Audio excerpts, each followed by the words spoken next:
Have you ever felt swamped? Things are so overwhelming. Your nets feel like the fish are either breaking or your nets are really broken. Well, I want to help you this week as we talk about mending your nets.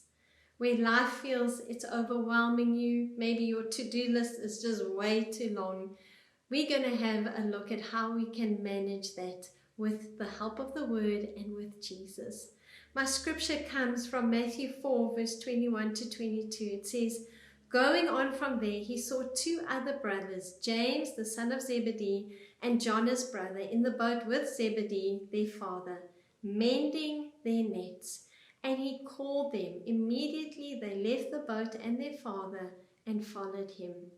What I love about this picture is that Jesus was calling his disciples. They were fishermen and they knew what it meant to be fishermen. They had used their nets to catch fish.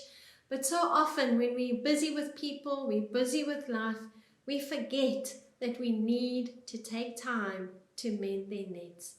And Jesus finds these disciples right there mending the net, and he calls them and he says, "Follow me."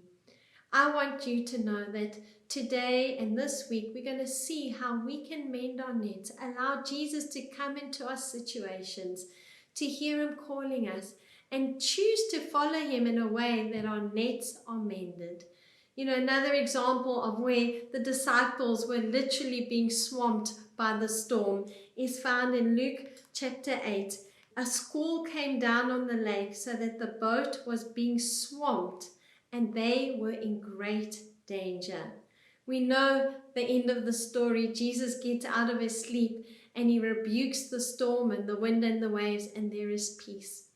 But we also know that Jesus was in the storm with them, that the waves may have been swamping them, but he was right there. And so this week, maybe you're feeling your nets are breaking. Maybe you feel people have broken you or circumstances are swamping you. I want you to remember that peace starts with knowing that Jesus is inside of you. It's not waiting for the peace to happen on an external event, but to actually know that we can have Jesus in our boat, that he's sleeping. He invites us to come and mend our nets with him, to feel that peace, to trust and rely on him, and then to follow him and watch the storms around us get quiet as we take authority over them.